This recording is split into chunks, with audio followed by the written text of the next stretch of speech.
Bonjour, c'est Géraldine de Géraldine et les animaux. Je fais cette petite vidéo suite au post que j'avais mis sur Facebook où je disais que j'allais voir une asso environnementale par rapport aux loups. J'ai vu que ça en avait intéressé plusieurs d'entre vous qui m'avaient dit bah voilà j'aimerais bien avoir des retours si c'est possible. Donc voilà, je fais du coup cette petite vidéo pour vous qui m'avez demandé des retours. Bon, je sais pas si vous êtes comme moi et vous avez entendu un peu tout et son contraire à propos du loup. Il y a d'un côté les assos environnementales que j'entendais qui disaient des choses comme il faut surtout pas toucher au loup et les éleveurs sont les pires, on dira pas quoi. Et de l'autre côté, les éleveurs qui disaient bah, on serait bien mieux sans le loup et puis en gros tuons-les tous. J'ai toujours eu l'impression qu'il y avait vraiment cette dualité extrêmement forte et comme s'il n'y avait aucun compromis possible sur ce sujet.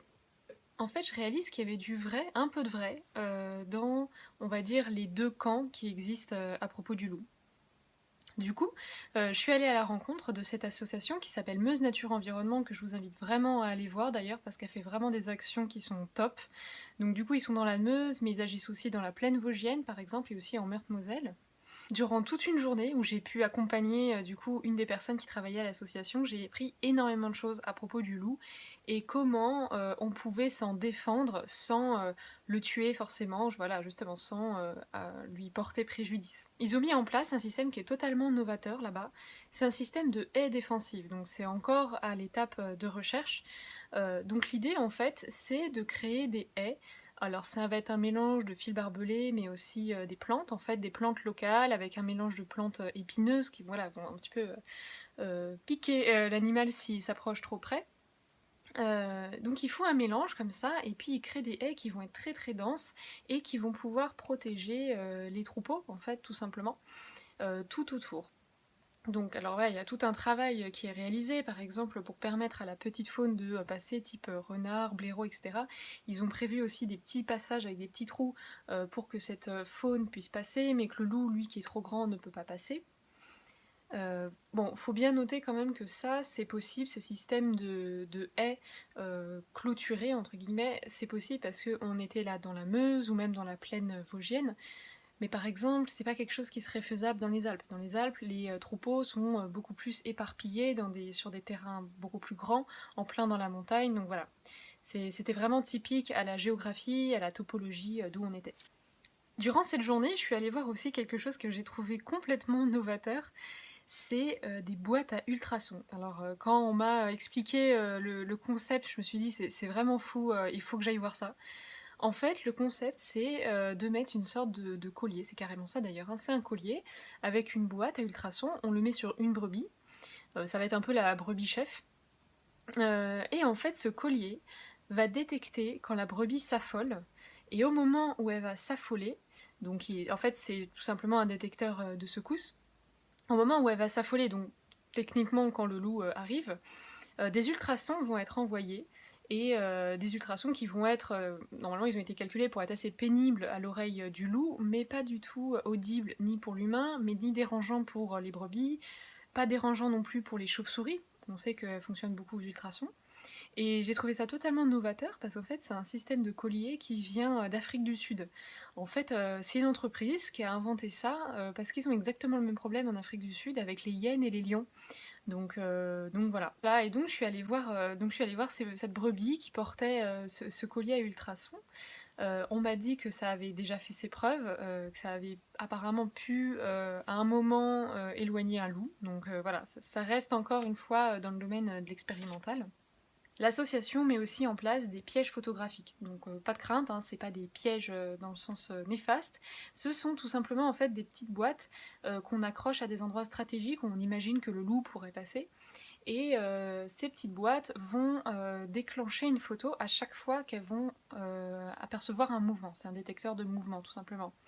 Donc j'ai pu regarder avec la personne de l'association différentes photos, c'était vraiment intéressant, donc c'est très drôle parce que des fois ça va être une voiture qui passe, voilà, on a eu le sanglier, le blaireau, le renard, tout le monde passe, et puis il y a eu quelques photos où en effet on voit le loup qui a fait des allées, des retours, voilà, on le voit dans les deux sens passer.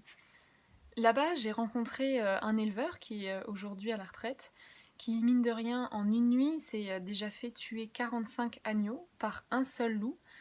On le sait parce qu'en fait c'était un loup qui était repéré dans les environs, on a bien vu qu'il était solitaire, et il y a eu des photos en fait qui ont été prises à quelques jours près en fait de l'attaque. J'ai aussi pu rencontrer de jeunes éleveurs en bio, des éleveurs qui ont là même encore une soixantaine de brebis. Eux, en une nuit, sur les 60 brebis, il y en a 4 jeunes qui se sont fait tuer par le loup. Mine de rien, ça représente presque 10% de leur cheptel, c'est énorme déjà mentalement, en stress. C'est vraiment quelque chose dont j'ai pu me rendre compte, c'est le stress qu'ils avaient vis-à-vis du loup en fait.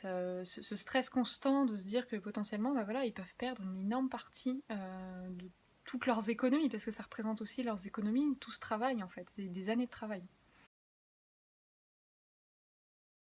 Aujourd'hui en France, il faut pouvoir prouver que le loup a été là pendant 2 hivers consécutifs, donc notamment avec les fameux pièges photos.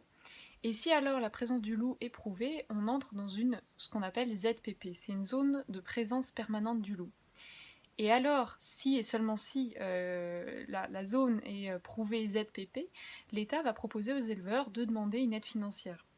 Donc j'ai appris comme ça que les éleveurs pouvaient choisir entre par exemple un aide-berger qui allait aider à surveiller les troupeaux, des chiens de protection, mais aussi une demande en fait d'une étude de vulnérabilité faite par la Chambre de l'agriculture. Donc en gros, ils vont venir étudier leur terrain, leurs habitudes, et ils vont essayer de leur donner des conseils sur voilà, comment faire pour que le troupeau soit mieux protégé. Par contre, quelque chose qu'il faut bien savoir, c'est que la personne, l'éleveur, va faire sa demande, il faut que le dossier soit validé. Une fois seulement que le dossier est validé, l'éleveur peut avancer les frais pour l'achat, donc par exemple des chiens, pour l'achat des fils barbelés, etc. Et l'État peut mettre 1 à 2 ans avant de les rembourser, ce qui est quand même énorme. Et une chose que je ne savais pas, c'est que sur ce quota, en fait, cette bourse qui est une sorte de bourse en fait qui est mise en place pour aider les éleveurs, c'est clairement premier arrivé, premier servi.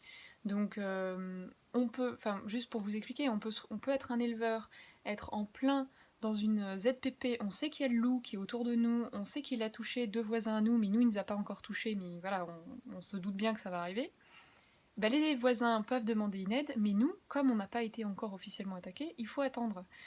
Il faut attendre, sauf que eux qui vont demander en premier vont avoir le plus gros de l'aide. Donc voilà, c'est pour vous montrer un peu toutes les nuances qu'il y a et tous les problèmes que ça génère en fait. Du coup, je me suis intéressée aux chiens. Bah, c'est pas si simple encore une fois. Par exemple, dans les Alpes, il y a eu plusieurs témoignages de randonneurs qui se seraient fait attaquer, mordre. Bon, c'est toujours pareil, il faut prendre avec des pincettes. Mais n'empêche, il y aurait eu des attaques de chiens patous qui protègent les troupeaux, qui auraient attaqué en fait des randonneurs. Donc voilà, ça pose problème. J'ai rencontré d'ailleurs 2 éleveurs en bio qui avaient 2 chiens d'Anatolie. C'est aussi des chiens de berger, enfin voilà, c'est des chiens de garde des troupeaux. Et là aussi, j'ai bien vu de mes propres yeux que c'était vraiment pas simple de les éduquer. C'est comme ça en fait que j'ai appris qu'il y avait plusieurs types de tirs en fait en France. L'association que je suis allée voir prône un tir qu'elle appelle le tir d'éducation. En fait, ce tir d'éducation, ça consiste à tirer une balle, bon, c'est du sel, hein, je ne sais pas exactement ce que c'est, ou alors c'est une balle en caoutchouc, voilà, c'est pas une vraie balle. Dans tous les cas, c'est pas une balle qui va tuer le loup, mais qui peut potentiellement voilà, lui faire un peu mal. Mais l'idée, c'est qu'il apprenne, en fait, parce que le loup a besoin d'apprendre que s'il s'approche trop près des brebis, en fait, il va lui arriver des soucis. C'est aussi simple que ça. C'est un peu l'équivalent du coup de jus sur la clôture, en fait. Ensuite, il y a le tir de défense simple. Donc, en fait, un éleveur ou quelqu'un de son choix peut tirer une balle réelle sur le loup uniquement, et c'est très important, uniquement depuis son terrain. Dans les faits, il faut savoir qu'il y en a plus de 1000 qui sont autorisés en France par an. On en a compté une seule, là, dernièrement, qui avait vraiment été faite. Donc c'est quand même des choses qui sont au final très anecdotiques. Ensuite, il y a le tir de défense renforcé. Donc en fait, toujours sur ces parcelles, l'éleveur peut avoir plus de moyens humains pour défendre en fait son cheptel, son élevage. Donc là, la différence, c'est le nombre de personnes qui vont être impliquées dans les tirs. Ensuite, il y a le tir de prélèvement, c'est celui-là qu'on connaît le plus. Donc là, c'est avec l'ONCFS, l'Office national de la chasse de la faune sauvage. Alors là, l'ONCFS avec des louvetiers vont traquer le loup en forêt. Ça c'est quelque chose qui se fait surtout en montagne. Là par exemple, il y a 45 loups dernièrement qui ont été tués cette année avec l'autorisation justement du ministère. Et enfin, le tir de prélèvement renforcé. Alors là, c'est pour simplifier, c'est de l'abattu. Tous les loups peuvent y passer, que ce soit des adultes, des jeunes, et c'est au niveau des moyens humains mis en place, on est sur beaucoup de personnes vraiment qui sont là pour chercher le loup, pour aller le traquer jusque dans son habitat. J'entends aussi souvent sur les réseaux sociaux les gens dire ça se passe très bien en Italie, pourquoi est-ce qu'on ferait pas pareil? Donc c'est une question que j'ai posée en fait, parce que du coup moi aussi je m'interrogeais par rapport à ça. Et en fait, en Italie, c'est vraiment différent. Parce que déjà, en Italie, les éleveurs n'ont jamais eu à vivre l'absence du loup. Ils ont toujours vécu avec. Donc, en fait, ils s'en sont toujours méfiés. Alors que nous, en France, on a vraiment eu un moment où voilà, on a pu se détendre d'une certaine façon. Et du coup, on doit réapprendre à vivre avec. Ça crée déjà beaucoup de différences dans l'attitude des éleveurs. Finalement, en Italie, il va y avoir beaucoup de braconnage, c'est-à-dire que les éleveurs, c'est simple, ils ont leur fusil, ils vont tirer dessus et personne ne saura jamais finalement que le loup a été tué parce que voilà, ça c'est quelque chose qui va pas se savoir. Il y a une étude récente qui a montré que finalement le nombre de loups tués par braconnage en Italie, en gros, était à peu près le même que celui en France. Alors en France, quand on englobe braconnage et tir de prélèvement autorisé. Donc finalement, on arrive à peu près au même nombre. Moi, ce que je trouve intéressant là-dedans, et je pense que c'est aussi pourquoi ça peut mieux se passer dans certains cas, enfin, dans beaucoup de cas en fait en Italie, c'est parce que l'éleveur va directement tuer le loup qui va poser problème, un loup qui vraiment est trop confiant en lui, qui va vraiment s'attaquer que aux élevages et aux cheptels en fait, et plus du tout aux animaux sauvages. Tout ça pour dire qu'au final, je suis pas absolument convaincue que ça se fasse énormément mieux en Italie. C'est dû aussi à des différences de culture. Par exemple, en Italie, il y a beaucoup d'élevages qui vont être pour la laine, par exemple, et pas pour la viande, comme c'est le cas en France, où en France on élève beaucoup pour la viande. Du coup, pour la laine, en Italie, le soir, on rentre les animaux, on les rentre dans leur bâtiment, contrairement en France. Donc voilà, ça aussi, c'est des choses qui permettent du coup à moins se faire attaquer par les loups. Donc c'est pas si simple en fait. Le loup, c'est un animal très intelligent qui va vraiment s'adapter. Et dans le sens s'adapter, ce que je veux dire, c'est que j'ai l'impression que finalement, en tout cas, on n'a pas encore trouvé aujourd'hui de solution unique qui marchait à tous les coups, où on peut dire, allez, quelle que soit la topologie, quel que soit le type d'élevage, quel que soit le pays, quelle que soit la culture, on peut faire ça unanimement. Aujourd'hui, on n'a pas ça. On se rend compte que c'est un mélange en fait de techniques, les colliers ultrasons, les haies, les chiens, des fois des personnes qui vont surveiller la nuit en plus. C'est ce mélange en fait de techniques qui fait qu'aujourd'hui les éleveurs arrivent du mieux qu'ils peuvent à se protéger du loup. Donc je sais que ça peut paraître complètement étrange de dire ça, surtout de ma part, qui suis une vraie amoureuse des animaux, mais d'un point de vue écologue, et vraiment en se rapprochant des problématiques du loup, en se rapprochant des problématiques des éleveurs, ce que je réalise, c'est que voilà, si toutes les techniques pacifiques ne peuvent pas marcher, ce qui me semble encore le plus respectueux des éleveurs et le plus respectueux de l'espèce, même qui va permettre sa survie, c'est en effet d'autoriser des tirs qui vont être finalement relativement anecdotiques, des tirs de loups qui vont être des loups qui vont particulièrement attaquer les troupeaux. Bref, des tirs d'éducation, donc qui vont soit blesser le loup et l'amener à ne plus reproduire voilà, ses faits, soit le tuer. Un loup qui avait un comportement particulièrement, entre guillemets, invasif sur des élevages, ben en fait, un loup tué qui avait ce comportement-là et un loup qui ne se reproduit pas, ou peu, hein, du coup, fatalement, et du coup, c'est un loup qui va moins passer ce genre de gènes et ce genre de comportement à la descendance. Donc voilà, ça peut servir aussi à ça. Je vous invite vraiment à la réflexion. Dans les médias et encore plus sur les réseaux sociaux, on aime que tout soit tout noir ou tout blanc. C'est beaucoup plus simple, c'est beaucoup plus finalement confortable d'être absolument pour ou absolument contre le loup. Sauf en fait que ce n'est absolument pas la réalité. Et c'est ça que j'ai envie que vous reteniez. Je vous invite à reconsidérer vos positions si jamais elles étaient absolument pour ou contre.